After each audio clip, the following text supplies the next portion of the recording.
et bienvenue sur la chaîne Twitch de Yellow et la chaîne YouTube, du coup, évidemment.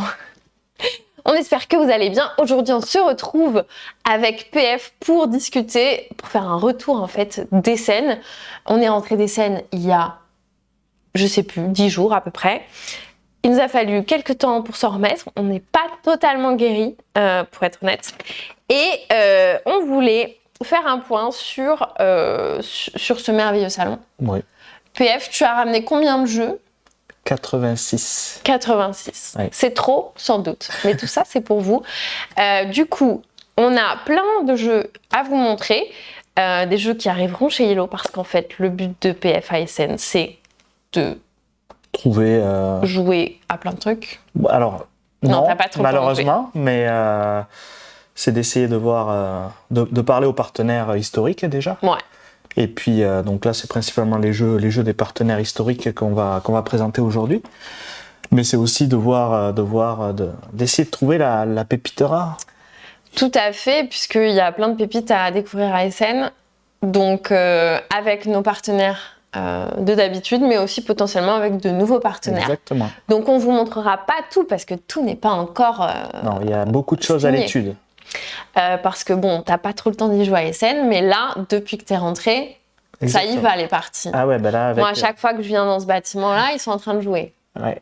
Ah ben oui, mais il vaut mieux y jouer avant de les signer quand même. Bien sûr, bien sûr. C'est plutôt bien.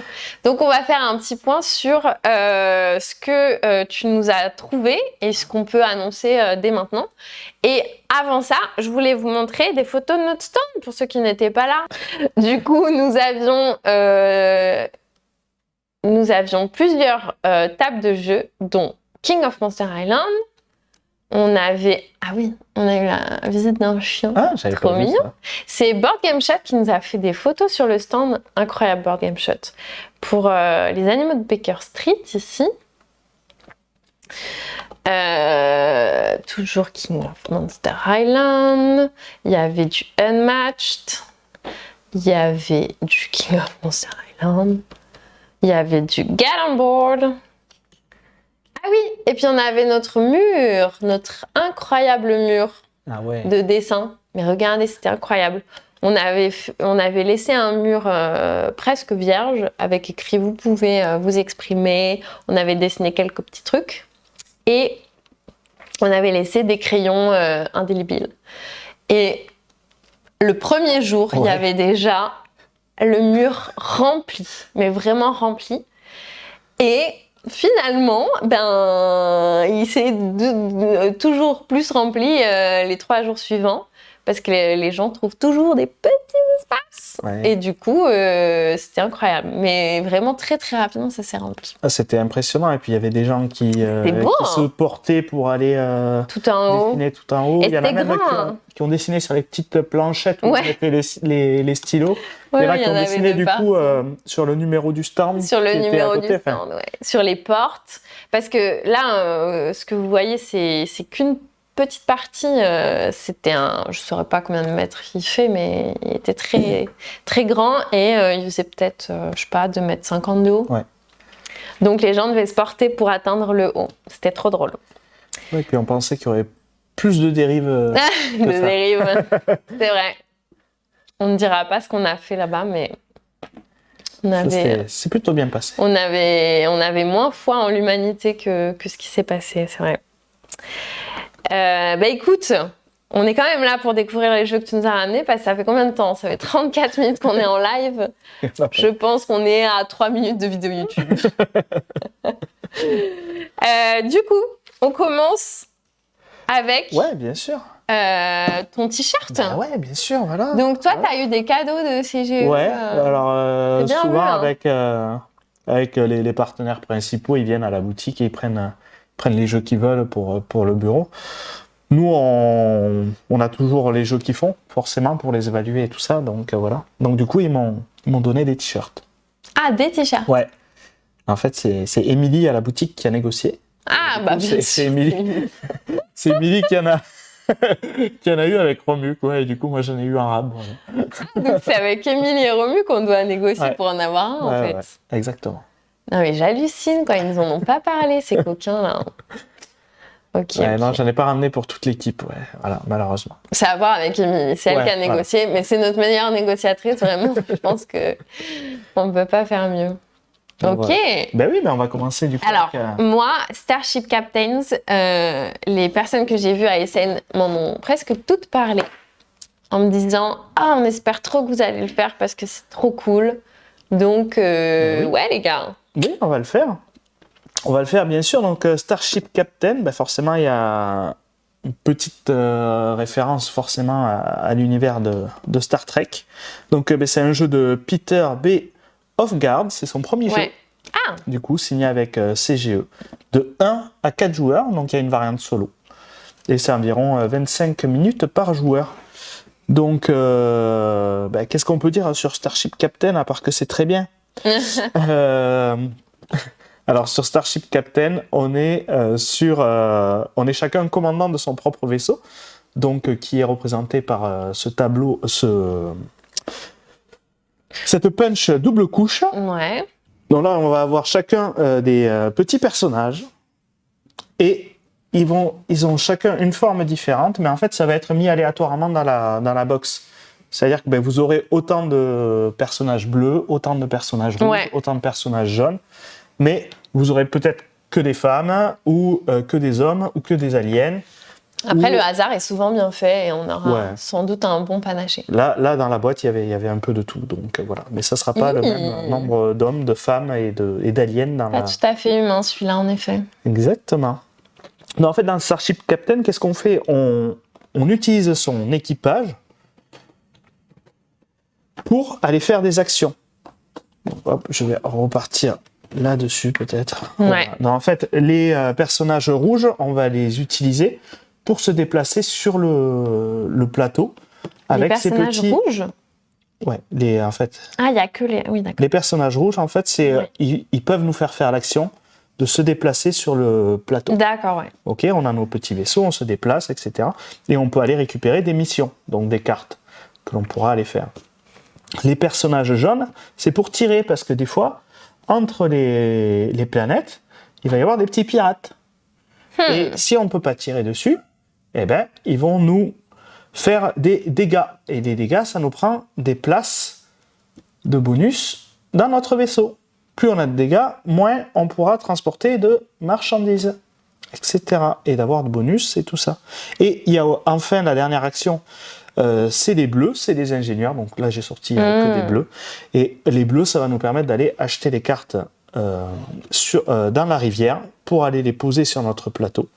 Et vous verrez qu'il y a une mécanique de combo avec des icônes. Si la carte de gauche et la carte de droite partagent la même icône au même emplacement, vous avez des petits bonus. Et c'est comme ça, en fait, on crée son engine building, on y va, et c'est quand même assez fluide, assez simple à comprendre. Et il y Il y a une histoire de file d'attente. Et il y a une histoire de file d'attente, et c'est tout ça, parce que les derniers petits membres d'équipage que l'on joue, donc ils vont, quand on en joue, hop, on les pousse comme ça. Hop, je vais montrer là. Ouais. Hop, on a joué ça. Tac, ici. Donc les derniers que je vais jouer vont se retrouver bloqués parce qu'à la fin d'une manche, Eh oui, tu pourras pas prendre. on pousse et il y en a toujours 3 qui restent pour le prochain tour. Donc voilà, donc il va falloir anticiper, regarder, planifier. Il y a plein de stratégies, il y a plein de missions à faire. Et il y a aussi pas mal d'interactions parce que du coup, ben, on peut aller chercher une mission avant quelqu'un d'autre, etc. On peut s'embêter sur le plateau central. On peut s'embêter sur la rivière de cartes à choisir avant l'autre. Mais il y a aussi 3 pistes sur lesquelles on peut évoluer au fur et à mesure et qui vont aussi nous rapporter des points de victoire à la fin de la partie. Oui, donc les pions, leur couleur, c'est pas par rapport aux joueurs, c'est Non, par rapport à leur tous- rôle dans le jeu. On a tous de toutes les couleurs et après on va pouvoir en recruter d'autres, on va pouvoir en upgrader d'autres, du coup leur valeur sera x2. Et le but du jeu, c'est vraiment de faire des missions, et pour les missions, il faut un nombre de personnages acquis pour remplir la mission, mais si on le remplit avec les personnages de la bonne couleur, eh ben, on a des bonus en plus. Donc c'est vraiment, il y a toute cette mécanique de combo, c'est hyper fluide, c'est hyper agréable, et oui, ça sortira En français, chez Yellow, sûrement d'ici avril, je pense. Ah ouais, carrément. Ouais, ça va aller Vite. vite. On a déjà travaillé sur toutes les cartes, on a déjà envoyé toutes les cartes à l'impression. En fait, vous Toutes les aviez punches. déjà Oui, ça c'était acté avant préparé les SM. trucs. Ok, d'accord. Voilà. Super. Ben, c'est attendu par plusieurs personnes déjà parce que ça a été découvert par pas mal de gens sur place à Essen et apprécié. Ouais, ben c'est très agréable, ça se joue rapidement à 2. Ben forcément, si on joue à 4. Et il y a un solo qui est vraiment sympathique avec une mécanique de cartes Ok, qui est en assez challengeant. Sur le stand de CGE, les joueurs pouvaient jouer à Starship Captains, mais aussi à Deal with the Devil, que nous avons ici, Voilà. qui est un jeu qui prend de la place. Hein. Ouais. Je l'ai vu en œuvre. C'est extrêmement impressionnant. Donc là, pour être honnête, moi j'y ai joué à Prague quand j'y étais cet été. Donc on a la boîte, mais on l'a pas dépunchée. On la dépunchera, on la préparera avant pour le test à l'aveugle sûrement quand on aura les règles françaises de prête. Qu'est-ce qu'on peut dire sur le Deal with the Devil? La première chose, c'est que c'est, alors excusez-moi pour le nom, mais c'est Mathius Kotry, l'auteur. Et Mathius Kotry, c'est qui? On l'a déjà vu, lui. Ouais, c'est l'auteur de Alchimiste. Ah mais oui, on en a parlé. Oui, bah oui. Un des jeux, quand il est sorti, était extrêmement innovant puisque c'était avec, on est des alchimistes, on essaye de faire des potions, trouver la meilleure combinaison et trouver la combinaison cachée depuis le début et qui se jouait déjà avec une application. Alors que le jeu a quasiment 10 ans, Alchimiste. Ouais, c'est vrai. Donc c'était assez. Et c'était son seul jeu. Oui, et c'est le seul. Enfin, moi, c'est le seul jeu expert. Party game que je connais quasi, ouais. C'est vraiment c'est fun, quoi. C'est vraiment fun de jouer à Alchimiste, mais il y a des règles assez touffues. Ouais. Voilà. Et bien du coup, il revient avec Deal with the Devil et forcément, il avait déjà fait une proposition unique et ben là, il refait pareil puisque c'est un jeu qui est jouable uniquement à 4 joueurs. Ah oui. Ouais, c'est pour 4 joueurs. 4 exactement. C'est de l'expert. C'est lourd. Ça sera dans la gamme expert. Ouais, c'est un Eurogame avec des rôles cachés. Donc en fait, il y aura forcément autour de la table 2 humains, un adepte du culte et le diable. Voilà. Donc en fait, c'est l'application qui répartit les rôles. Ah, il y a une appli aussi. Ouais, il y a. Ben oui, forcément. C'est Mathius Kotry. Voilà, c'est ça quoi. Donc c'est vraiment un Eurogame où l'on va devoir. En fait, toute la mécanique intéressante, il y a plusieurs phases, mais la mécanique intéressante, c'est qu'on a tous des petits portefeuilles comme ça qui s'ouvrent sur le côté. Je les ai pas montés, donc je peux pas vous montrer, mais donc qui font glisser. Donc par exemple, le diable dans son portefeuille, il va toujours demander des âmes. L'adepte du culte, il peut demander des âmes ou de l'argent ou des ressources. Et les humains, ils peuvent demander des ressources. Et en fait, donc, ce qui se passe, c'est on fait notre demande en haut à droite, et dedans, on met autant de choses que l'on veut, autant de ressources que l'on veut. On referme les portefeuilles, on les mélange, on les met au-dessus de l'appli, et ça va dire, ça, tu le passes à tel joueur, ça, tu le passes à tel joueur, ça, tu le passes à tel joueur. C'est l'application qui fait la répartition. D'accord. Tu reçois le portefeuille, tu ouvres, tu regardes, ah ouais, ok, il veut mon âme, mais il me propose que tant d'argent, tant de ressources, etc. Non, ça vaut pas le coup, je ne vendrai pas. On referme, ou alors on accepte, et dans ce cas-là, on prend toutes les ressources et on met ce qui est demandé. Et on referme. Et après, on remélange. On fait des échanges. Ouais, on fait des échanges. Et on remélange les portefeuilles. Et l'appli redistribue. Il y a une deuxième chance. Si la première offre n'a pas été acceptée, c'est redistribué à une deuxième chance. Bon, là, en fait, il y a des informations. C'est très malin, cette négociation en 2 temps. Parce que quand on reçoit pour la deuxième fois, on se dit, ah, le diable a demandé des âmes et il est payé en âmes. On sait si ça a été accepté, on sait si ça n'a pas été accepté. Enfin, c'est vraiment extrêmement malin. Et après, avec tu ne sais pas qui t'a donné le portefeuille? Non, c'est l'application qui... Et non, puisque c'est les rôles cachés, chaque rôle a ses objectifs, chaque rôle a sa stratégie propre. C'est assez ouf. C'est assez ouf en termes d'expérience, c'est unique. Et forcément, après, avec les ressources que l'on a, on va avancer sur des pistes, on va essayer de construire des bâtiments, On va essayer de remplir des objectifs, etc. Et il faut faire très attention à la fin de la partie à l'inquisition. À la fin de la partie, il peut y avoir 1, 2, 3 ou 4 inquisiteurs en fonction des actions qui ont été faites. Et les inquisiteurs, ils vont demander que vous montriez votre âme. Donc forcément, si le diable n'en a pas récolté, il ne pourra pas montrer son âme, il n'en a pas de base. Ouais.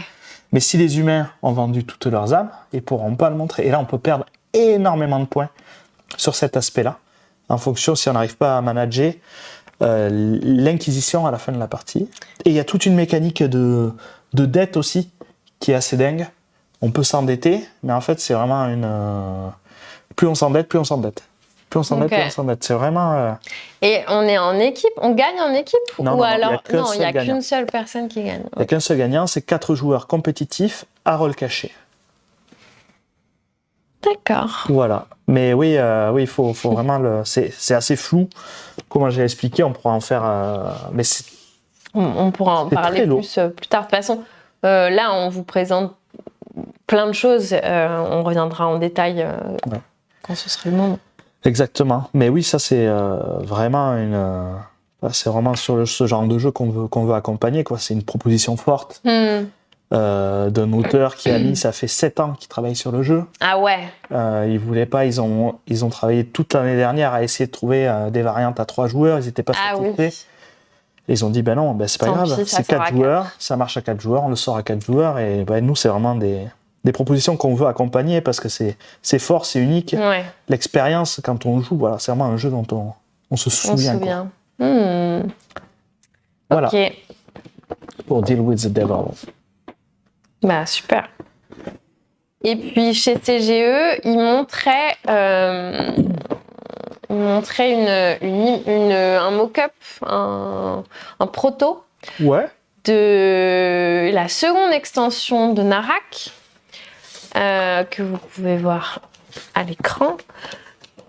Donc, toi, tu as eu plus d'infos sur ce qu'il y a dedans, ou on se contente de ce visuel. Alors, il n'y a pas de nom, il n'y a pas grand-chose. Si, on voit déjà... Alors, je ne peux pas dire grand-chose parce que ça n'a pas été annoncé encore. Enfin, il y a eu quelques petites annonces sur le stand de CGE, mais c'est tout. Ce qu'on peut dire sur la deuxième extension de Narak, hormis que c'est très prometteur, c'est toujours Min et Elwen, donc les auteurs originaux du jeu. Ça, on le voyait sur la boîte. Il y aura... Je vais peut-être me faire taper sur les doigts par CGE après, donc je vais y aller. Mais vous le direz à personne. Il y aura 2 nouveaux leaders avec des mécaniques uniques et spéciales. Donc pareil, pour rejoindre la première extension, donc asymétrique. Tout est cumulable avec le jeu de base forcément, puis c'est une extension, et la première extension. Donc c'est 2 nouveaux leaders, donc comme il y avait des leaders dans la première extension. Enfin, chef d'expédition, pardon. Ensuite, il y aura beaucoup de contenu supplémentaire, comme il y avait dans la première extension, donc des nouvelles cartes objets, des nouvelles cartes artefacts, il y aura des nouveaux lieux, il y aura... alors c'est à confirmer, mais peut-être... à voir s'il y a d'autres choses, mais il y aura vraiment du contenu additionnel pour le jeu de base. Et il y aura surtout une campagne solo. Enfin, la campagne solo Professeur Cutil, qui était sortie en print and play. Elle sera dedans. Elle sera dedans, elle a été retravaillée. Ils ont ajouté des nouveaux chapitres. Et ils ont rendu le mode le mode solo en fait en coopératif. Donc c'est aussi jouable en coop cette campagne-là. Donc voilà, avec une amélioration de la mise en place, enfin vraiment beaucoup d'améliorations par rapport au print and play et voilà, c'est déjà pas mal pour une petite boîte. De ouf. Et tu peux jouer juste avec cette deuxième extension et le jeu, ou alors il te faut aussi la première? Non, tu peux jouer uniquement avec cette extension et le jeu. Voilà. Nice. Et même, il y aura 2 leaders, donc on peut même aussi avoir un aperçu de la première extension. C'est ça le truc. Cool. Je parlais d'émotion dans le jeu, dit Louise the Devil, on est vraiment l'incarnation. Qu'est-ce que je voulais dire? On sait quand est-ce que ça pourrait sortir, à peu près?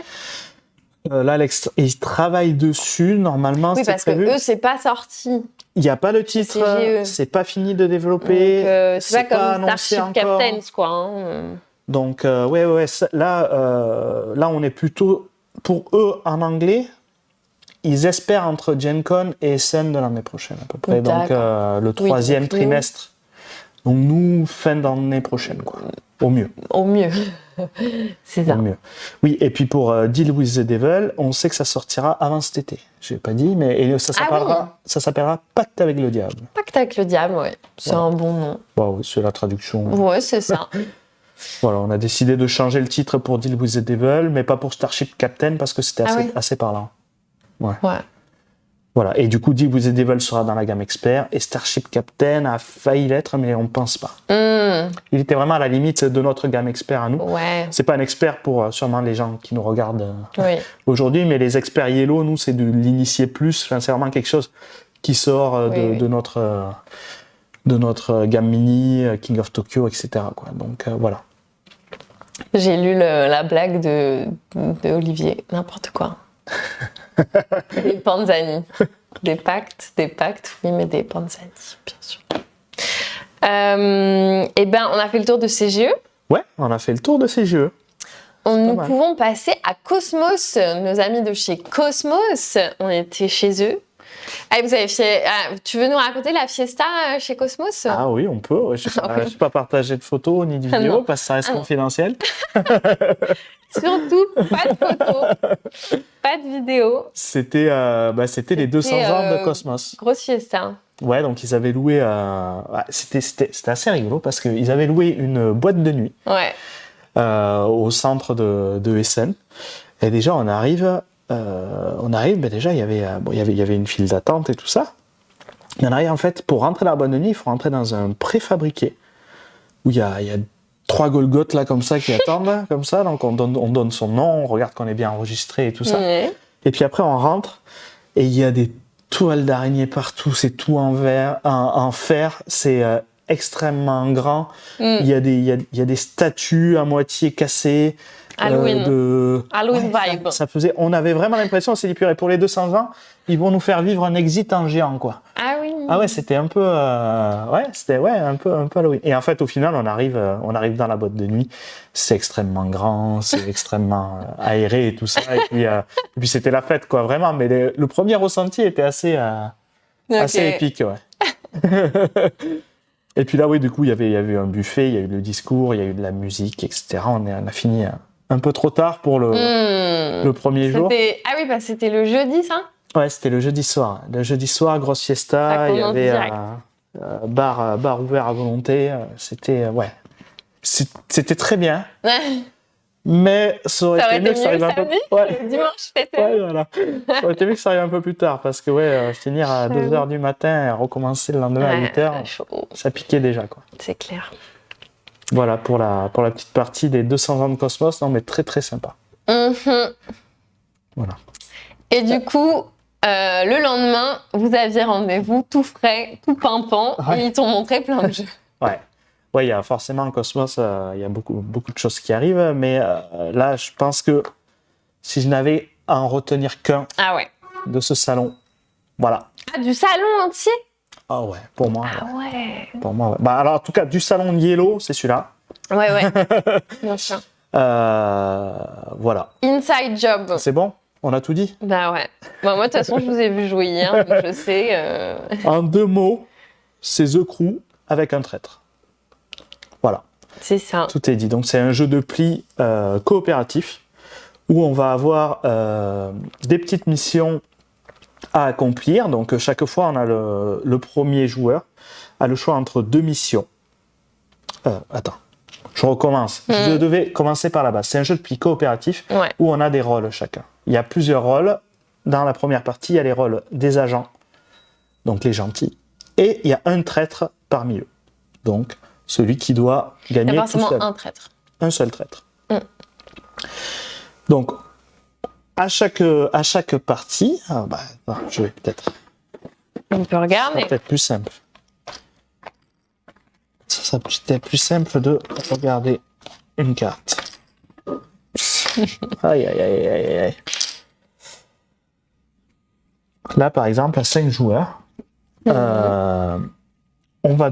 les agents vont devoir valider 6 missions pour gagner. Si à un moment du jeu, il y a 6 missions qui ont été faites, Ouais. c'est gagné pour les agents. Ok. À chaque fois que quelqu'un remporte un pli, il rapporte une petite valise. À partir du moment où il y en a un qui a 4 valises, il doit révéler son rôle. Si c'est le traître, il a immédiatement gagné. Si c'est un agent, la partie continue. Donc il faut se méfier des gens qui arrivent à 4 valises, parce que ça peut mettre fin à la partie si on n'a pas réussi les 6 missions. Et là, ça voudra tout simplement dire qu'on a tous 10 cartes en main, et qu'on arrêtera la manche quand tout le monde n'a plus qu'une carte en main. Donc on va jouer 9 plis. Voilà comment ça marche. Mais donc ça c'est, tu la changes à chaque partie. Ça, ces conditions-là. Ça, c'est les conditions pour 5 joueurs. Ah, ça, c'est les conditions pour 5 joueurs. Okay. Ouais, ça, c'est les conditions. Donc ça change selon le nombre de joueurs. Voilà, ça change selon le nombre de joueurs. Et donc, du coup, c'est le jeu de plis. Donc, si vous connaissez The Crew, ben, vous savez. Hein. Donc, jeu de plis coopératif où chaque fois, on appelle une couleur. Tout le monde doit jouer dans cette même couleur, sauf le traître qui fait ce qu'il veut. Ah, il peut ne pas jouer dans la même couleur. Ouais, sauf que, si aucune des conditions n'a été remplie quand on a joué les 9 plis, à la fin, eh bien, on va voter. Et moi, je pense que c'est Lorraine la traître. Évidemment. Ah, voilà, c'est comme ça. Et donc, si c'était elle, ben, en fait, elle a perdu et les agents ont gagné. Si c'était pas elle, les agents ont perdu et les traîtres ont gagné. Voilà, tout simplement. Et du coup, à chaque pli, on choisit une mission. Donc, la première carte et la troisième carte doivent être de la même couleur. Il faut jouer des cartes dans un ordre croissant. Il faut toujours mettre un numéro au-dessus de celle qui a été jouée. Oui, donc tu as des missions à la The Crew, complètement. Des missions à la The Crew, mais qui changent à chaque pli. Ouais. C'est un pli, une mission. Un pli, une mission. Que tu découvres. Voilà, que tu les connais pas à l'avance. Non. Le premier joueur choisit entre 2 cartes la mission qui va être jouée. Ok. Voilà. Très très prometteur, sachant que du coup, quand on a fait c'est le traître qui gagne. La mauvaise, on a envie d'en refaire une derrière. Ouais. On a envie de gagner avec des agents. Enfin, il y a vraiment quelque chose qui se passe autour de la table. Et il y a aussi plusieurs rôles. Parce que du coup, voilà, il y a des rôles avec des complices, c'est-à-dire que là, je choisis un complice à la table et chaque fois que moi. Comment tu le choisis ? Tu le dis, Ouais, tu le choisis au début de la partie et tu le dis. Oui, c'est des informations publiques. Ok. Il y a d'autres mécaniques de traître où celui-là ne gagne que si on a voté contre lui à la fin de la partie. Ah ouais, donc il veut se faire repérer. Ouais, il y a des agents doubles. Il y a. C'est cool ça. Il y en a plein, quoi. Il y en a plein. Il y a des pouvoirs particuliers. Ouais. Plein de rôles particuliers. Donc, du coup, plein de configurations à tester et tout ça. C'est pas comme dans The Crew, il n'y a pas une campagne, puisqu'au final, c'est des cartes qui sont des missions aléatoires à chaque chose. Mais il y a des rôles redistribués à chaque fois. Oui. Et ça, ça, c'est vraiment. Ça a fonctionné très bien, quoi. C'est The Crew avec un traître, quoi. Déjà, il y avait tout le monde qui avait envie de jouer et de ouf. C'est trop une bonne idée. Mais c'était très efficace. C'est déjà sorti chez eux. C'est sorti à SN pour eux. Ah, donc ils le faisaient jouer sur leur stand. Ouais. Je sais pas. Ouais, ils le faisaient jouer sur leur stand et ça a eu, je pense, ça a eu une bonne aura. Je sais pas si les gens ont entendu parler, mais en tout cas, ça pour nous, c'était clairement une évidence. Ouais, c'est clair. Trop coolos. Voilà. Après, est-ce qu'on continue avec la gamme Open and Play ? Bien sûr. Allez, c'est notre conducteur. Je faisais genre, je n'étais pas au courant. Alors, on va aussi suivre Cosmos sur la gamme Open and Play. Donc, le concept de la gamme, donc, c'est on ouvre et on joue. Ouvre et joue. Ouvre et joue, ok. Ouais. Donc, en fait, il y a très peu de règles à l'intérieur. C'est des petites boîtes. Ouais, des toutes petites boîtes. Donc, voilà. Et souvent, on joue avec la boîte. Et donc, c'est des petits concepts assez innovants. Donc là, on est vraiment sur... Enfin, non, pardon.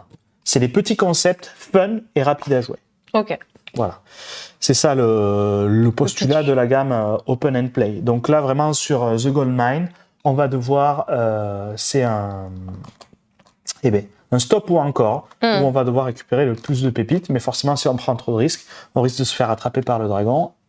et paf. Un peu Troll et Dragon, là, c'est ton pitch. Ouais, un peu Troll et Dragon, un Mais peu différent. un sentiment de stop ou encore la diamant aussi. Voilà, donc c'est vraiment un petit jeu de stop ou encore très prenant. Eh, mais regarde, ils ont écrit Exit ici. Mm. Oui. Ah, mais c'est parce que Exit, ça veut Exit, aussi dire sortie, ouais. quoi, hein, tout simplement. Exit de la C'est mine. peut-être pas une référence au jeu. Donc voilà, donc on est sur un petit jeu de stop ou encore. Alligator, on est sur un petit jeu de Alligator. C'est quoi le jeu de mots de là salaud, on peut dire. Oui, alligator, c'est un jeu de mots en anglais, mais bon, ça veut aussi dire l'animal. Bien sûr. Et là, on est vraiment sur un petit jeu où on a une carte de référence avec un chiffre. Donc voilà, par exemple 50. Et il y a quelqu'un qui va jouer une carte en dessous, donc par exemple un 2. Mhm. Et la prochaine personne est obligée... Donc ça, il y a 2 piles. Et la prochaine personne est obligée de jouer entre 50 et 2. Toujours Ok. une carte entre. Et forcément, au fur et à mesure, on se rapproche Bien sûr. de plus pouvoir jouer. Et à ce moment-là, bam, si tu peux pas jouer, tu prends toutes les cartes et c'est les points négatifs. Donc vraiment. Ah ouais, Donc si de suite tu as un 50 en référence, tu mets un 49, ben, tu bloques tous les autres. bien Ils vont sûr. peut-être C'est un pouvoir peu essayer comme de jouer, là, pour le coup, ça fait penser à Oula Ou. Ouais, voilà, ouais, c'est vrai qu'il y a un petit Le feeling côté, de... je t'empêche. Ouais, je vais vraiment t'embêter à Ok. la prochaine partie. Mais forcément, on est limité par les cartes que l'on a en main. Voilà. Rapide, rigolo, voilà, bon, ça c'est l'open play. Et alors, ça, Drexo Total, donc c'est Dirty Pig en anglais, donc c'est Ok. cochon sale. Les cochons sales. Les cochons sales. Voilà, bon, on aime ou on n'aime pas, c'est particulier, on va dire. Mais c'est très fun. En fait, c'est un grand classique. En Allemagne et en Suisse. En D'accord. Suisse, c'est un best-seller, Drexo Total. Voilà. Donc nous, on ne Ok. savait pas. Qui est ressorti dans cette gamme. Qui ressort dans existait cette déjà, gamme. Donc c'était Cosmos, c'était d'accord. un petit jeu de cartes. Et donc du coup, qui ressort dans la gamme, on ouvre et on joue. Qui sort avec l'extension qui était sortie par après. Donc voilà, là, c'est pour ça que c'est Ah, tout Total. est combiné. Il y a tout Ah ensemble. oui, oui, ok. Voilà, un petit jeu de cochon. Mhm. En fait, le but du jeu, c'est d'avoir 3 cochons sales, parce que les cochons aiment être sales devant soi. Donc, et on commence avec 3 cochons propres devant soi. Mhm. Et en fait, c'est un petit jeu où on a des cartes où on peut soit salir ses cochons, soit aller nettoyer les cochons des autres, soit construire des petites cabanes au-dessus de ces cochons pour qu'ils soient protégés D'accord. de la pluie. Donc, Mais avec un éclair, on peut aller détruire les cabanes des autres. Ok. Donc on peut aussi construire un toit au-dessus de sa cabane avec un paratonnerre. Mais si la porte est pas fermée, les gens peuvent toujours commencer à venir rentrer dans notre petite étable pour salir nos cochons.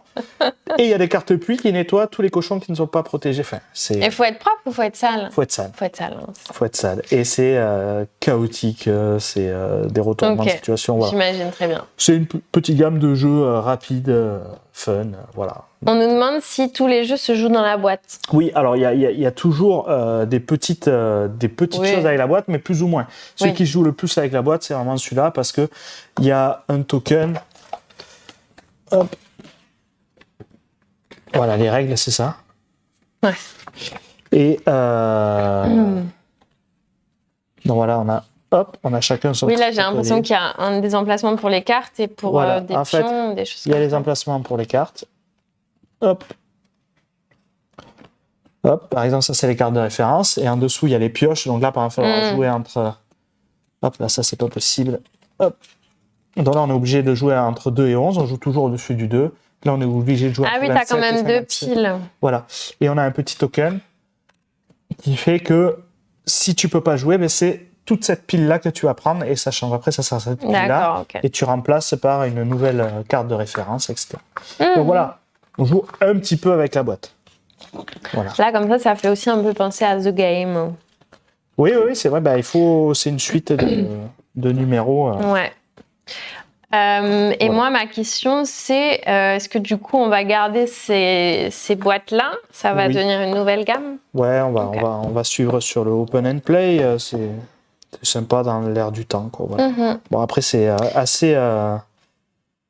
assez différent, quoi. Il y a 3 boîtes.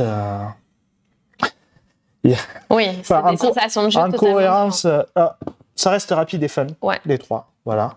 Mais en termes d'illustration, alors là, c'est clair. C'est le jour et la nuit, quoi. C'est clair Mais que bon. ça n'a rien à voir, les trois. Voilà.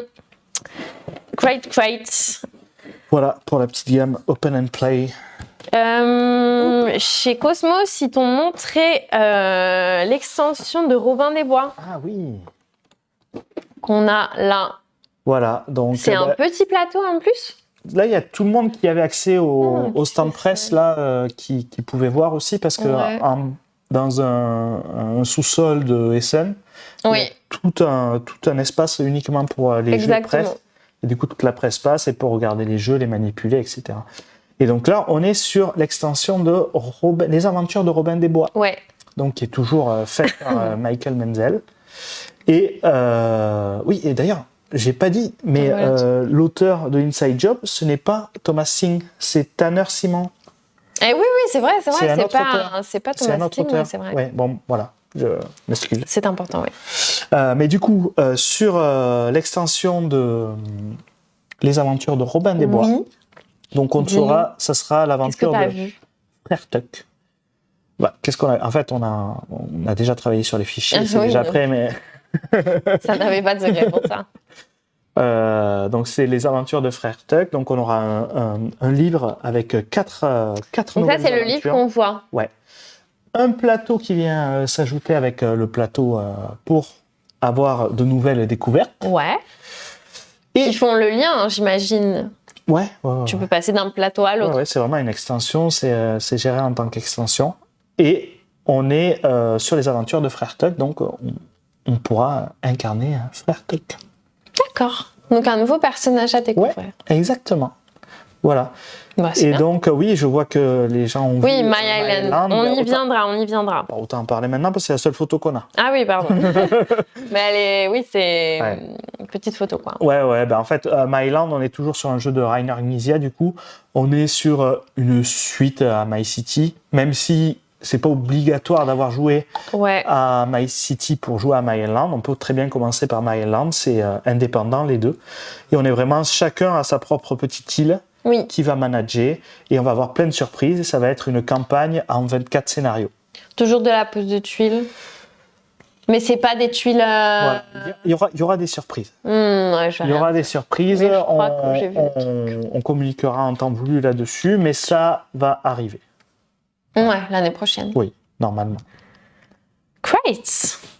Je pense qu'on a dit assez pour ces choses-là. On avait du Andorre avant de passer à Exit. Je sais que tu veux passer à Exit, mais avant, on a dit qu'on parlait d'Andorre. Exactement.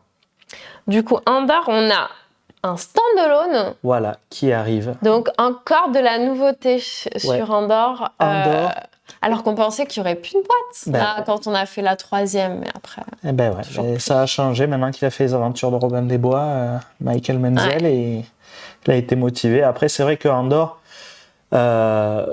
c'est très bien. Hein. D'ailleurs, c'est pour ça que ça a eu l'As d'or en 2012, je crois. Ouais, il y a longtemps, j'aurais dit 2012 aussi. Et c'est vrai qu'il y a énormément d'extensions. Tout ce jeu de base, on arrive à vraiment beaucoup de contenu. Et ce qui nous manque dans la gamme Andorre, c'est vraiment un jeu plus direct, plus accessible, à un prix un peu moins élevé. C'est ça qui nous est proposé. Et du coup, ça sera Andorre et le Froid Éternel. Et ça sera vraiment pour jouable rien qu'avec cette boîte pour découvrir la gamme Andorre avec de nouveau des légendes, beaucoup de choses à faire, des monstres à temporiser. Ouais. Le même fonctionnement, mais... Voilà. C'est vrai que j'ai pas plus d'infos que ça encore. On n'a pas reçu les fichiers, mais oui, c'est quelque chose qui nous intéresse pour la gamme. Carrément. Voilà.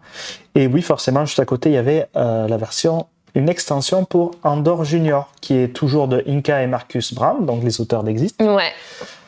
Et donc là, on est vraiment sur une extension qui apporte un nouveau plateau, des nouvelles missions et un nouveau personnage. Voilà, tout simplement. Ok. Voilà. Donc pour renouveler les parties d'Andorre Junior. Exactement. Et pour pouvoir incarner un autre personnage. Oui, un autre petit personnage. Tu sais c'est quoi son... Je sais pas. Je sais pas c'est quoi sa capacité spéciale encore. On verra ça plus tard, c'est pas grave. Ok, et du coup, on peut passer à Exit puisque là, tu as une boîte incroyable.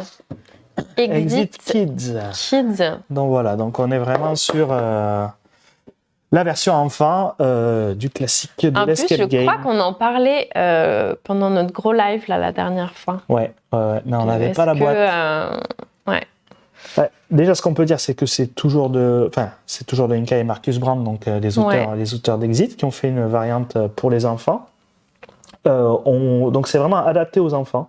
Et il faut résoudre les énigmes pour ouvrir des coffres. Il faut trouver des petites clés et ouvrir les coffres. On peut regarder ce qu'il y a dedans. Donc on a toujours cette mécanique de roue, mais qu'avec des symboles et des images, quoi. Où on va, et regardez bien. Mais attends, il n'y a pas de fenêtre. Ah, mais si, regarde. Ah, les derrière. C'est pas ça. Ah, mais c'est trop bien. Mais pourquoi ils font pas ça pour les grands? Attends. En vrai, c'est trop cool. Mince. Ouais, mais... ça y est. Ah, t'as trouvé une clé. Hop, avec cette combinaison, je sais pas ce que j'ai fait. Ah, mais c'est trop stylé. J'ai trouvé une clé. Donc, je vais aller chercher la petite clé. Hop. Donc là, c'est du matériel. Ah, mais j'adore. C'est trop malin. Hop, je vais chercher ma petite clé ici. Pour peut-être ouvrir mon petit coffre. Oh, trop mignon. Voilà. Et donc, du coup, c'est vraiment... des grosses cartes. C'est des grosses cartes avec l'énigme lune, l'énigme... c'est joli en plus, je trouve. Ben oui. Waouh. Moi, je regarde. Vas-y. Oh. Ce qui est important de préciser, et ce qui est précisé ici, normalement, c'est que c'est pas destructible. Ah, c'est rejouable pour les enfants. Bien. Donc, oui, parce que les enfants, tu leur ressors le truc, ils font semblant d'avoir oublié le coupable et tout, on les connaît. Hein. Donc voilà, donc ça aussi c'est assez prometteur. On doit essayer de le tester avec des enfants. On n'a que les versions allemandes, donc il faut qu'on traduise. C'est du 6+. Ah oui, il va falloir traduire pour les kids. Ouais. Parce qu'il n'y a pas de lecture. Non. Il n'y a pas de lecture. Pas de lecture. Bah, c'est incroyable. Voilà. Trop bien. Donc voilà. Exit Kids, quoi dire de plus c'est Exit Kids, quoi. Et alors là, il y a une boîte. Est-ce que... Ça sera une gamme. Ça sera une gamme. Ah ça ouais. Sera une gamme. Trop stylé. Voilà. Et du coup, la question pourrait se poser, bon, Exit, c'est Yellow. Donc ça sera chez Yellow. Oui. Ça sera pas chez Loki. Non, alors, on n'en a pas discuté avec Loki encore, mais comme on l'a fait pour Andor. Oui. Bah, Andor Junior, c'est dans la gamme Andor. C'est pas dans la gamme enfant. Moi, je considère plus le Exit Kids dans la gamme Exit que dans la gamme enfant de... Mais bon, tout est possible, on va voir, on va en parler. Moi, je pense que ça restera chez Yellow, mais je ne le garantis pas. Ça a l'air prometteur en vrai. Voilà, ouais. C'est déjà sorti ça en Allemagne ? C'est une bonne question, ça va sortir je crois, d'ici la fin de l'année, ils l'ont prévu pour Noël. Trop bien. Voilà. Ensuite, à côté de chez nous, à côté de notre stand plutôt, on avait le stand de Devir. Et Devir, ils ont joué à Lacrimosa pendant 4 jours. Et on l'a sur la table. D'ailleurs, t'étais là quand ils ont ramené des chanteurs d'opéra. C'était incroyable. Pour la petite anecdote, ils m'ont invité à l'apéro et j'avais un repas professionnel juste après, donc je ne pouvais pas rester. Du coup, j'y vais pour voir les partenaires, pour parler et tout ça. Et puis d'un coup, silence total. Et mince, je ne sais pas les noms des chanteurs d'opéra. Voilà, baryton, il y avait 2 hommes, 2 femmes. Et je suppose que, alors là, je suis totalement inculte sur... Ouais, moi, je suis pas... mais c'était incroyable. Ah ouais, c'était incroyable. Et puis ça a duré bien 15-20 minutes, quoi. Ils ont fait plusieurs... Mais moi, j'étais sur notre stand, donc c'était pas loin, mais j'étais pas sur le stand de Devir. Mais je les entendais... on les entendait dans tout le... ils ont des voix formidables, quoi. Ouais, franchement, c'était trop une bonne idée. Ça a ramené, ça a intrigué tout le monde. Moi, j'ai cru que c'était Shadi Torbek. Ah oui, il aurait pu. Mais oui. Pour la petite anecdote. Oui, Shadi Torbek, qui est l'auteur de L'Univers et qui était présent à SN. Et il est chanteur d'opéra aussi. Donc, j'ai cru que c'était Christophe André. Ah ouais, il aurait pu. Hein. Il aurait trop pu. Ça aurait été trop drôle. Mais non, c'était pas lui. Il y a plein de chanteurs d'opéra. Ouais, exactement. Donc voilà, pour Lacrimosa, donc vraiment un jeu qui a vraiment très bien fonctionné pour Devir. Donc il ne faut pas chanter dans le jeu. Ah ouais, dommage.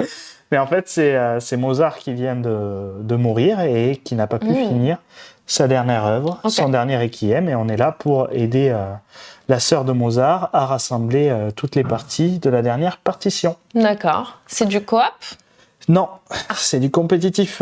C'est celui Donc, qui arrivera à faire le... la plus belle partition et avoir le plus de points de victoire du coup. Et donc là, vraiment, on est sur un jeu expert. Oups. Ah oui, ça serait dans la gamme expert. Ça serait dans la gamme expert, où on a chacun son plateau personnel, qui est double couche, où on va pouvoir glisser des cartes. Ce qu'il y a de très... oui. Donc, le but, c'est de faire le plus de points de victoire, mais on a chacun un deck de 9 cartes au début. Ok. Et à la fin, on aura un deck de 9 cartes. Donc, c'est un deck building, mais ultra serré. Parce qu'à chaque manche, on va jouer 8 cartes. Voilà. 4 en haut, 4 en bas. D'accord. Donc, la première fois où je joue, je sélectionne 2 cartes. Une pour aller en haut et je ferai l'action qui est indiquée. Et une pour aller en bas. Et à la fin de la manche, j'aurai tous les bonus qui seront indiqués. Et il y a une rivière. Parce que tes cartes sont composées de 2 parties. Une partie basse, une partie haute. Okay. Exactement. Et à la fin, il y a plusieurs actions. En fait, c'est des actions. Mais en gros, il y a une action ici, une action ici, une action ici. Quoi. Donc ici, on peut acheter 2 types de cartes. Soit des contrats qui vont nous rapporter, des opus, pardon, qui vont nous rapporter des points de victoire à la fin de la partie, soit des cartes pour améliorer mon deck. Mais dans ce cas-là, on voit très mal, hein, je suis désolé. Ouais, c'est petit. On réexpliquera un peu quand on aura avancé dans le truc. Mais on peut racheter des cartes pour modifier son deck. Et dans ce cas-là, on enlève la dernière carte qu'on a mis en bas, on la sacrifie et on la remplace. On n'aura toujours que 9 cartes. Oui, on va jouer 8 par manche. Donc voilà. Mais tu vas gagner en forcément. Puissance.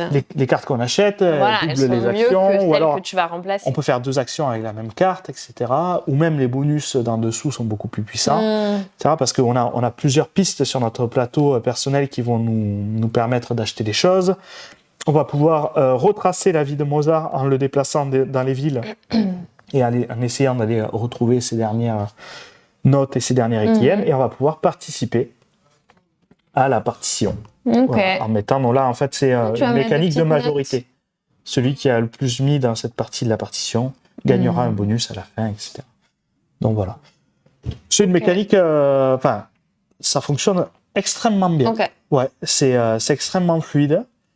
Dans une thématique classique, voilà, qu'on aime ou qu'on n'aime pas. Bah, ça a le mérite d'être différent de d'habitude, donc unique. Ouais, c'est ça, c'est cool. Clairement. Je pense que ça peut plaire, cette thématique-là. Nous, vraiment, on est convaincus par la mécanique du jeu. Voilà. Après, le thème, on verra bien l'accueil. C'est vrai que c'est un parti pris, mais qu'on a envie de soutenir aussi. Voilà. Carrément. Voilà. J'ai pas du tout suivi le chat, je sais pas si y a des questions ou des choses comme ça, mais je suppose que tu suis, toi. J'essaye de regarder, chez Devir, on avait aussi l'extension de la cathédrale rouge, mais on en a déjà parlé, donc il n'y a pas de... On va pas revenir spécialement dessus, je pense. Il y a une photo, normalement, que je t'ai envoyée. Est-ce que tu l'as pris ou pas? De la cathédrale rouge? De White Castle. Ah, de White Castle, oui. Ouais. Ah oui. Attends, c'était laquelle? On parle de la cathédrale rouge, mais... Bon, après, c'est... Ah oui, non, il n'y a pas la cathédrale rouge. Non, mais en fait, on le voit sur la droite, donc c'est toujours... c'est toujours un jeu de Isras C et Schrey. Ah oui, c'est vrai que j'avais pas vu, c'était du Devir, ça aussi. C'est les auteurs, je sais pas si vous le voyez, vous le voyez à droite de l'écran, je pense, c'est en dessous de Lorraine. Ouais. Juste en dessous de Lorraine. Ça sera le Château Blanc, The White Castle. Donc bon, là, on n'a pas beaucoup d'infos à partager, mais hormis que c'est le même format que la cathédrale rouge, les mêmes auteurs que la cathédrale rouge, la même gamme que la cathédrale rouge, il y aura des dés, il y aura des plateaux, mais une mécanique différente. D'accord. Voilà. C'est vraiment quelque chose pour accompagner la cathédrale rouge, qui a été un très gros succès. Et ils accompagnent avec les auteurs qui avaient plein d'idées à développer. Et là, maintenant, on n'est plus dans une cathédrale russe, mais on sera dans un château japonais. Ah, japonais. Le Château Blanc. Le Château Blanc. Ouais, alors on verra pour le titre, hein, mais voilà. Mais alors ça sera un jeu différent, vraiment. Je pense pas qu'il y aura la rondelle, 2D, etc. Mais j'attends moi aussi plus d'informations. Ouais. En tout cas, c'est quelque chose que nous, on a envie de... Et ce qu'on avait à côté, c'était d'autres jeux. Là, voilà, là, du coup, c'est d'autres jeux de dévière qu'on reviendra en temps voulu. Voilà, là, c'était surtout... C'était surtout pour White Castle. Ouais, White Castle, cette photo. D'accord. Ouais, parce que j'ai pas pris les photos en fonction du live qu'on allait faire après ça. J'aurais pu resserrer sur White Castle. Ok. Voilà. Dévire toujours avec les Maze Escape. Voilà. Les Maze Escape, donc, qui nous ont accompagné la gamme Challenge. Donc c'est vrai qu'il n'y a pas beaucoup de jeux chez nous dans la gamme Challenge, mais ça va revenir un petit peu, justement en suivant la gamme des Maze Escape, qui est toujours une belle promesse. Donc le prochain, ça sera le Enfant. Alors on a des petites photos d'ailleurs. Là, c'est des vires qui développent encore deux normaux. Donc là, en fait, attends, on regarde d'abord. Tu peux laisser, hop, je les mets au-dessus. Là. Tac. Ouais, on va d'abord regarder. On en a un pour les enfants, donc sur lesquels on est en train de travailler. Tu peux peut-être les poser, tiens. Un pour les enfants, un qui est plus expert, qui sera là, ici, là. Ouais. Et deux autres qui arriveront plus tard, on verra. Donc là, vraiment, on est... Dans des univers carrément différents de ce qu'on avait déjà, là. Ah ouais, là, c'est totalement différent. Mais le prochain qui arrive, du coup, ça sera le Maze Escape Kids. Donc, comme les autres Maze Escape, mais c'est une difficulté un peu moindre.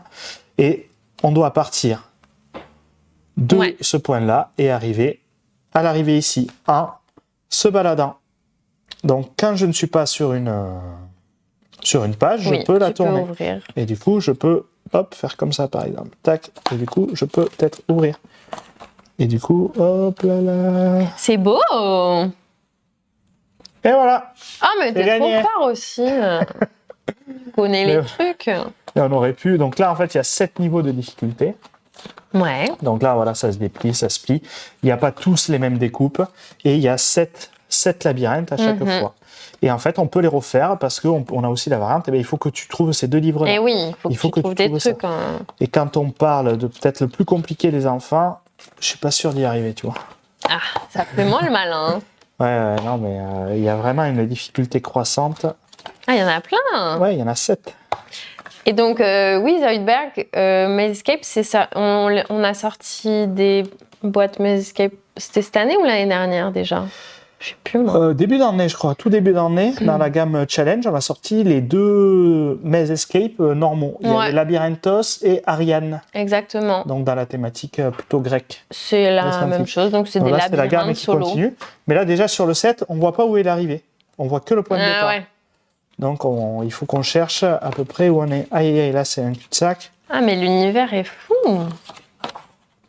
Là, je vais faire ça, peut-être. Tu vois, le pliage est différent. Là, oui, ça se plie vrai. comme ça. Donc, pour déplier ici, je suis obligé d'aller ici. Ah, j'ai trouvé le livre. Bon, normalement, ça se joue à plat. Hein, mais... Ouais. Tac, là, j'ai trouvé les dés. Tac. Mince, qu'est-ce que je fais? Bon, allez, je reviens. Voilà. Mais je vois que l'arrivée, elle est ici. Sachant que tu peux replier. Il faudrait que j'arrive ici. Ouais.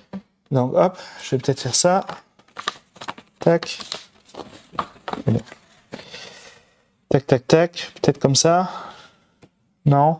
Bon, voilà, j'y arriverai pas. Ouais. Mais voilà, c'est vraiment des petits casse-têtes solo.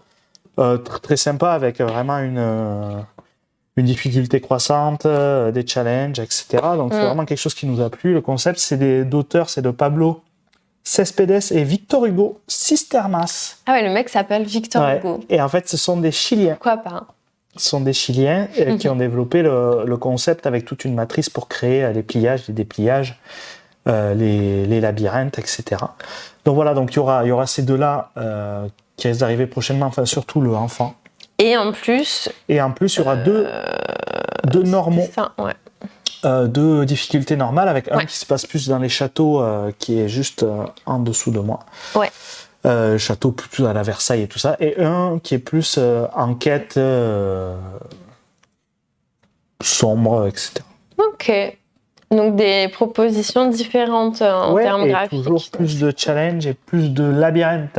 Oui, parce que c'est à chaque fois de nouveaux labyrinthes, c'est pas que de la déco qui change. Exactement. Cool. On avait The Great Split chez Horrible Guild, auquel on a joué. Moi, j'y ai joué à SN. Eh ben vas-y alors. T'écoutons. La pression.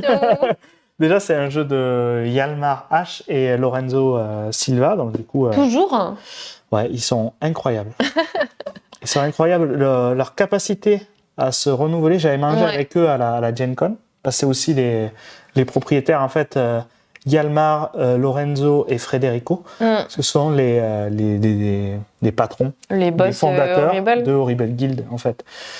Mais c'est à chaque fois des jeux hyper différents en plus. C'est ça qui est incroyable. Ils arrivent à se renouveler, mais quelque chose entre. Non, mais je sais pas ce qu'ils ont sorti, mais entre le Railroad Inc. Le Dilemme du Roi, The Great Split, oui, ça n'a rien à voir. Potion Explosion, je crois qu'il y en a. Je sais pas s'il y a les deux. Ah, peut-être pas, ouais. Faudra que je vérifie, mais. Enfin, ils sont quand même assez fous parce qu'ils arrivent à réinventer chaque fois la machine. Et du coup, là, on est vraiment sur une mécanique. Donc, c'est un. Qu'est-ce qu'on peut dire? C'est un 2 à 7 joueurs. Ça va jusqu'à 7 joueurs. Ouais. Le temps est plutôt respecté, peu importe le nombre de joueurs, parce que tout le monde joue en simultané. C'est ça. Voilà, c'est environ 40-45 minutes. Voilà. L'édition est particulièrement jolie avec des dorures. Des plateaux en double punch là. Donc ça c'est le plateau central qui est creusé, qui est creusé, ouais. Et là du coup ça c'est les plateaux personnels qui sont creusés pour suivre. Donc c'est principalement des pistes. Oui, c'est très. Et là on a des petits portefeuilles dans lesquels on va pouvoir mettre nos cartes. Voilà. Ouais. Et en fait, la mécanique principale de ce jeu-là, c'est une mécanique qu'on aime bien. Ouais, qu'on adore même. Bah ouais. Parce que c'est qu'on retrouve dans d'autres jeux. Je coupe, tu choisis. En fait, je fais deux groupes, tu choisis. Ouais. En anglais, c'est I cut, you choose. Donc, je sépare, je crée deux groupes que je mets dans le portefeuille, je te donne, et tu choisis l'un ou l'autre, et l'autre tu me le rends. Donc, il faut toujours avoir un œil sur son voisin. Pour essayer de l'intéresser avec les bonnes cartes, mais c'est sûr. C'est sûr, lui, il veut des livres, lui, il veut de l'art, lui, il veut des bijoux, etc. Pour moi, me garder les cartes qui m'intéressent. Voilà. Donc, essayer de toujours faire des choses équitables. Et c'est une mécanique qu'on retrouvait principalement dans Anamikoji, qui est vraiment un des minigames. Dans aussi Toussi-Moussi. Ouais, Toussi-Moussi aussi, voilà. Moi, c'est vraiment une mécanique que j'aime bien. Ouais. Ce côté, je vais lui mettre ça, c'est sûr, il va tomber dans le panneau, et en fait, non. Ouais. Et t'es dégoûté. Ouais, c'est ça, quoi. Et donc là, c'est vraiment poussé à l'extrême avec des mécaniques de combo. Quand on arrive sur certaines icônes de la piste, hop, on avance sur et ça, les pistes, ça fait un peu comme des roll and write où en effet tu vas débloquer des combos, tac tac tac tac, et ça va se débloquer un peu partout. Ouais, parce que cette piste-là va te faire avancer sur cette piste-là, qui va te faire avancer où tu veux, donc tu avances là, comme ça tu avances là. Ouais. Et c'est vraiment très satisfaisant ces petits combos que l'on reçoit. Et à la fin, celui qui a le plus de points de victoire gagne. Bon, là, voilà, il y a moins d'originalité, mais... Oui, c'est sûr que c'est souvent ça quand même. Ouais. Voilà pour The Great Split. The Great Split. Donc oui, il y a cette mécanique vraiment de I split you choose et cette simili-draft parce que du coup on passe le groupe à son voisin. On passe toujours au même voisin. Mais on n'est jamais sûr des cartes qui vont revenir. Voilà. Et une fois que les cartes sont parties, elles ne reviendront plus parce qu'on fait toujours dans le même sens. Donc voilà, il faut vraiment choisir intelligemment. C'est ça. Et c'était tout pour Horrible. Il y a d'autres choses, mais je préfère pas les annoncer. Tu as été chez nos copains d'AEG. On m'a parlé d'un jeu chez AEG aussi. Mais bon, ça c'est notre histoire. Nous, on veut parler de Smash Up. Ça marche. Tu me diras. Ouais. Alors, ben là, du coup, c'est en partenariat avec USAO Poly. Donc, bon, après, voilà, c'est en cours de discussion. Mais je pense qu'il y en avait qui avaient déjà vu cette petite boîte. Ouais, voilà, donc là c'est la version Disney, la version Disney de Smash Up. Voilà, tout simplement. Donc avec les persos de Disney, Voilà, avec des stand-alone, factions. avec des bases, plein de factions. C'est des factions selon le dessin animé, peut-être? Ouais, bien sûr. Donc ça reprend les visuels des dessins animés. Donc on a des petites bases où on peut directement compter les points. Ça c'est vraiment quelque chose de super pratique avec les petits marqueurs. On peut voir là directement qui c'est qu'il y a. Ouais. Forcément, hop, on va voir les dividers, mais on voit qu'il y a la Reine des Neiges, Aladdin, Raph et je connais pas ça, moi. Mais je suis pas pas bonne en Disney, moi. Ah ben voilà. Désolée. Big Hero 6, il y aura le Noël de Mr. Jack. Mr. Jack, La Belle et la Bête, Milan et le Roi Lion. Ok. Voilà, il y aura 8 factions, stand-alone, etc. Donc ça, on est toujours en négociation, mais comme ce qu'on avait pu avoir pour Marvel, quoi. Voilà. Ok. Le monde de Ralph, voilà, c'est ça. Merci. Le monde de Ralph, je ne connais pas du tout. Très bien. Donc ça sera sans doute très long. Oui, parce que tout n'est pas fait encore et Disney, le codename, on a mis plus de 2 ans à le recevoir. Ouais. Voilà, mais on a envie d'y aller pour accompagner Smash Up, la communauté, et c'est vrai que ça peut aller chercher un nouveau public, et puis c'est toujours fun, quoi. Franchement, du c'est Smash fun, Up, c'est toujours délirant, rapide, non, mais là, efficace. tu t'imagines bien que c'est rigolo, ouais. Ouais. C'est clair.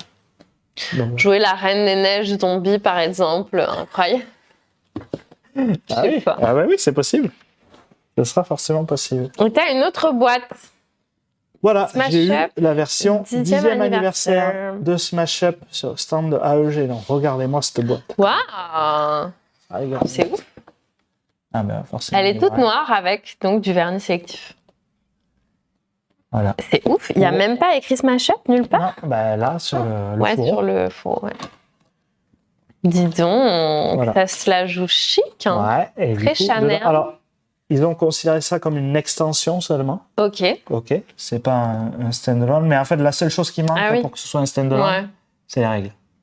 Oh non. Et quelques punchs. Ils n'ont pas mis les règles, les coquinous. Ils n'ont pas mis les règles, parce que qu'est-ce qu'ils ont mis là? Qu'est-ce qu'ils ont mis? C'est quoi cette boîte? Ils ont mis un artbook.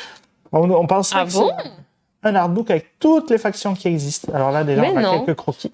Avec des explications, etc. Légères, ouais. Hop, je vais te montrer. Là, par exemple. Voilà, donc là, on a les ninjas. Ah, c'est une bonne idée de faire ça. Avec quelques images, etc. Un artbook. Et chaque page, c'est une faction. Imaginez le nombre de factions. Oh! Est-ce qu'on a aussi les factions un peu alternatives comme Marvel et Disney ou... Non, là, je pense pas. C'est celle officielle, je sais pas comment dire. Mais... Et là, du coup, on est sur des factions. Alors, il y a 4 factions dans la boîte et on est sur 3 factions exclusives. Plus mouton. Ils ont mis mouton dedans. Bon, après, à nous de voir si on met mouton ou pas ou si on met autre chose.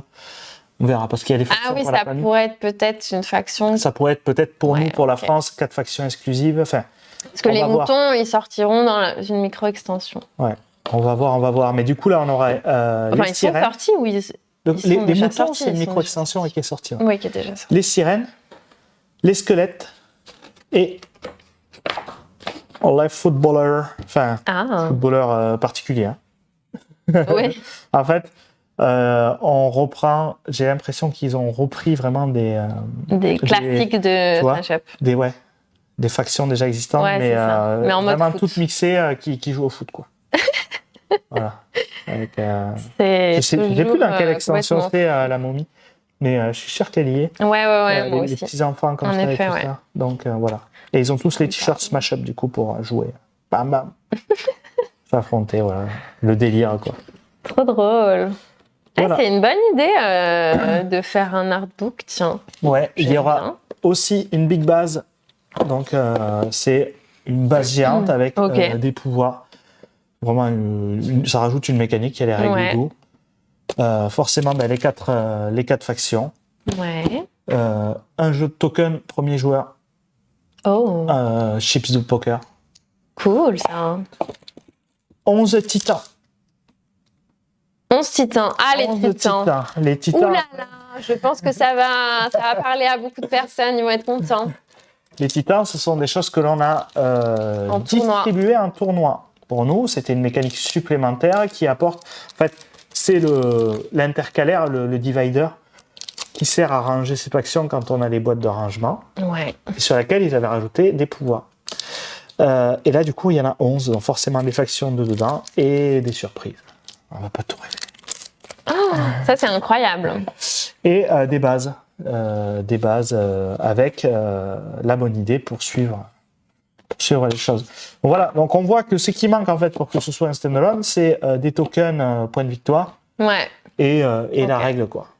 Ok. Donc voilà, ça c'est Bon, après, ça parle surtout aux fans de Smash Up. Donc ouais, mais une version ils 10e auront sans doute anniversaire, ça peut aller Oui, chercher c'est vrai, des c'est nouveaux vrai. joueurs aussi. Donc, c'est vrai. à voir. Mais là, c'est vrai que c'est vraiment très bien édité. Je sais pas à combien on est en prix de vente conseillé, mais on doit déjà être élevé. Donc, Ah oui. On nous suggère la faction français avec la baguette. alors, L'omelette au fromage. dans les dernières extensions, Tour du Monde, Ouais.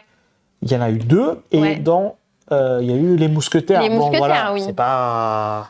Bon, Il manque la baguette. Il manque le fromage, mais on a déjà le petit couteau à fromage, quoi. Qu'est-ce que je voulais dire Oui, je voulais en venir à. En même temps, on pourrait pas. Enfin, si on mettait une autre faction que les moutons, ce serait pas une faction qu'on aurait inventée nous. Non, les mais il y a créerait déjà pas, il y a les des factions, factions. les Moi, il y a années. Penguin qui sortira Mais voilà, ça serait plutôt ce en genre. micro-extension. Mais il y a aussi Il y a il y en a les une chevaliers. Parce Et qu'ils en ont 3 ou il y 4. en a une autre. Il y a les chevaliers qu'on n'a pas fait encore. Il y en a une dernière, Gobelin, je crois. Ah, ok. Mais je sais pas. Ah oui, si, ça me Ouais, parle. c'est ça. Ouais. Ça me parle, ouais. Voilà. Donc, il y aurait... oui, en effet, il faudrait qu'on dégage mouton et qu'on mette autre chose. À voir, à discuter avec EG. Après, ils sont ouverts à tout. On est des bons partenaires. Ça fait quand même plus de 10 ans qu'on suit la gamme. Oui, c'est clair. Donc voilà, à voir ce qu'il y a à faire. Et puis à voir si ça intéresse aussi d'avoir une version 10e anniversaire. Moi, je trouve ça très sympa. Voilà, moi, je pense Ouais, je pense qu'on carrément. va y aller. Pourquoi pas une faction promo que vous créez en interne? Parce que ça serait compliqué, vu que c'est pas un jeu Yellow, c'est un jeu AEG. En fait, ça serait possible, mais ça demanderait tellement d'investissement pour quelque chose dont on n'a que les droits en France, que souvent, Oui. en fait, c'est extrêmement compliqué de créer quelque chose d'uniquement pour En plus, le faire produire, le faire produire que pour la France aussi. Ça oui, c'est ça, multiplie les c'est coûts. un peu une galère. Donc voilà, mais après aussi, si on fait quelque chose, on partagera à EG pour qu'il fasse au tout le monde, Oui. mais il faudra aussi valider avec les auteurs, valider avec EG. Mm. Ça rajoute des contraintes, du temps de développement, et nos chefs de projet en interne, forcément, on priorise des jeux sur lesquels on a des droits Sur monde. l'international, ouais. Voilà, bien sûr. bien entendu. Mais c'est possible. oui, ouais. C'est des choses qu'on avait déjà réfléchi, par exemple, Oui. dans la gamme de détectives. Mm. Il y a plein de choses à faire avec des auteurs français, etc. Ouais. Mais là, sur des détectives, on est vraiment dans des coûts de développement colossaux. Et pour la France, alors là, du coup, ça passe même pas du tout. Alors là, une faction Smash Up, bon, encore ça s'envisage. Ouais. Ok. Mais bon, là, vu qu'il y a d'autres factions qui sont un peu spéciales et qu'on ne peut pas sortir aussi facilement, Oui. c'est aussi l'occasion de les mettre dans la boîte. Ouais. Carrément. Et on arrive presque à la fin. On va aller du côté de Wise Wizard, chez qui on a vu, enfin tu as vu, Star Realms, Rise of an Empire. Yeah. Alors, qu'est-ce que c'est que ça? Qu'est-ce que c'est que ça? Déjà, alors la boîte, elle semble grosse sur la photo. Elle est grosse. Oui, parce que franchement, si ça c'était petit, ça serait illisible. Elle est très grosse. Du coup, on est sur le Star Realm Legacy. Donc, le Star Realm en campagne évolutif, où on peut modifier ses cartes au fur et à mesure. Donc, au début de la partie, on choisit tous une faction. Et attention, ça sera votre faction pour les 12 scénarios. On prend un scénario, il y a des petites enveloppes, Alors, pardon. En fonction de sa faction, on va avoir une planche de stickers qui est plus avec nos factions.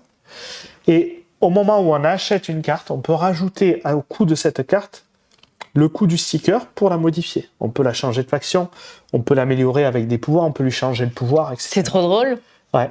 J'adore. Et il y aura 12 scénarios. Ouais. Donc, on révèle le premier scénario et on joue avec le scénario. Le scénario, qu'est-ce que ça fait? C'est des conditions spéciales, soit des conditions supplémentaires de victoire, soit des contraintes particulières, soit plein de surprises qui arrivent pendant 12 parties. Et à la fin du jeu, qu'est-ce qui se passe? T'as un deck incroyable, unique. Et tu peux jouer encore des parties avec. Et tu peux jouer avec Rise of Empires, tu peux mixer avec toutes les extensions de Star Realm. Ouais. Tu peux les ramener chez tes potes en disant « Ah, tu l'as pas cette carte là. Exactement. Est-ce qu'elle est unique? Ouais, tu peux faire comme ça, ouais exactement. Mais mais tu c'est peux trop aussi drôle. rejouer au jeu. Et de base, avec tout le matériel qu'il y a dans la boîte, parce que c'est énorme, c'est un 2 à 6 joueurs. Énorme. Voilà. Et la campagne, je pense pas qu'on puisse y jouer à 6. On peut jouer à Star Realm de base jusqu'à 6 avec ça. La campagne, c'est à vérifier. Voilà, sympathique. C'est trop bien. Voilà. Franchement, c'est Par trop contre, bien. forcément, c'est voilà, le prix ira avec. On ne sait pas encore quel sera le prix conseillé, mais sur la campagne Kickstarter, c'était du $60. Et c'est une campagne de combien de temps, tu l'as dit? 12 scénarios. 12 scénarios. Voilà. Qu'est-ce qu'on va faire aussi? Non, on était sur $60 la boîte sur le 200 € la boîte. Soixantaine d'euros, je pense. À voir. Oui. On est en train de travailler sur les devis, on n'a pas reçu les fichiers, mais là, on est arrivé à un moment sur Star Realm et Hero Realm où on a rattrapé tout notre retard sur la VO. On est vraiment en même temps que eux maintenant, comme ça. Et c'est pareil sur Unmatch avec Houdini et le génie. Ouais. Après, on va vraiment suivre à la cadence c'est cool. des jeux comme ça, voilà. Donc c'est vrai qu'on a eu l'équipe qui s'est renforcée, on a Robin et Marie-Laure qui ont eu des armées très très chargées, mais on a rattrapé même sur Exit, on peut parler d'Exit, où on a rattrapé vraiment beaucoup de retard, mais où du coup on a une actualité Exit fin d'année qui est costaud, c'est clair. Costaud, voilà, mais c'est vrai que les équipes derrière ont bien travaillé, même les graphistes et tout ça, il y a eu des années très très très chargées. Et maintenant on est à jour, donc ça devrait nous soulager un petit peu.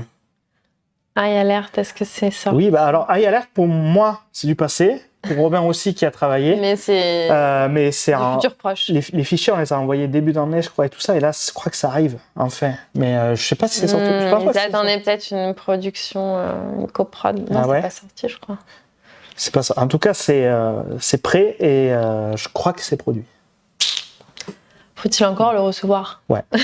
Enfin, de toute façon, le temps que High Alert sorte, on sera à jour parce que Star Realm Legacy ne sera pas sorti en VO. C'est sûr. Parce qu'il est prévu pour fin d'année prochaine. Ok. Mais ça donne envie, franchement. Ouais. Et du coup, j'ai pas dit les noms d'auteurs, mais c'est les mêmes auteurs. Rob Doherty et Darwin Castle. Voilà. Et sur Smash Up, j'ai pas dit, mais c'est Paul Peterson comme d'hab. Bien sûr, notre brave Paul. Mais du coup, Star Realms, on s'attend à des choses un peu similaires chez Hero Realms. Est-ce que le Hero Realms Dungeon, c'est aussi la même chose ou c'est pas ça? Alors non. Pas du tout. C'est encore autre chose. Pas du tout. Là, Hero Realms Dungeon, là, je peux pas trop en dire parce que la campagne Kickstarter n'a pas encore eu lieu pour nos partenaires américains, mais on va être sur une boîte pour Hero Realms qui va rajouter 5 nouveaux personnages.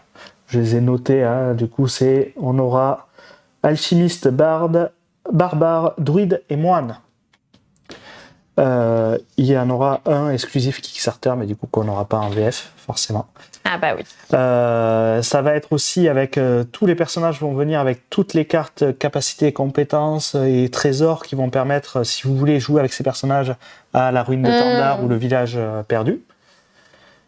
Voilà. Et il y aura aussi une campagne dans un donjon. Voilà ce que je peux dire. D'accord. Et forcément, Hero Realms aussi sont aussi en train de travailler sur la 3e version coopérative qui vient après le village perdu. Les tombes aquatiques. Exactement. Ça, on est d'accord que c'est même pas sorti en VO. C'est même pas sorti en VO. Donc, c'est vrai qu'on nous le demande souvent. On ne sait pas quand la suite arrive parce qu'elle n'est pas encore arrivée en VO. Tant que là, maintenant, on va suivre le rythme. Maintenant qu'on est à jour, on va...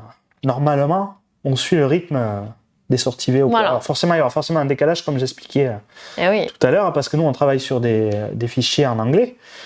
Il faut que les fichiers soient finaux. Eux, quand les fichiers sont finaux, ils envoient en production. Et nous, on commence le travail de localisation. Donc, traduction, relecture, relecture orthographique, intégration, relecture de nouveau, etc.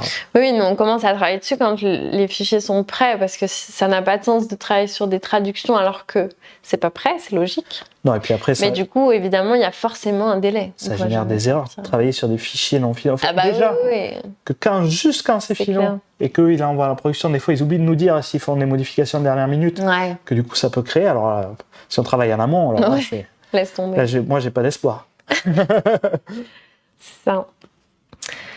Bah, c'est super.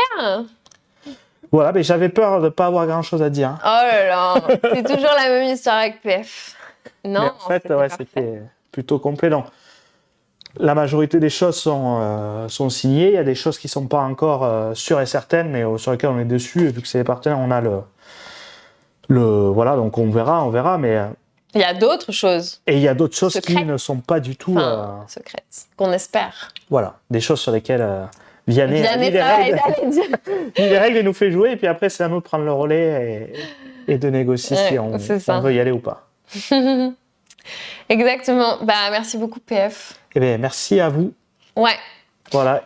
Merci d'avoir suivi ce live plus ou moins chaotique. Je pense que le replay, on arrivera à faire quelque chose de non chaotique, donc c'est très bien. On vous souhaite un bon appétit. Vous avez peut-être déjà mangé, vous.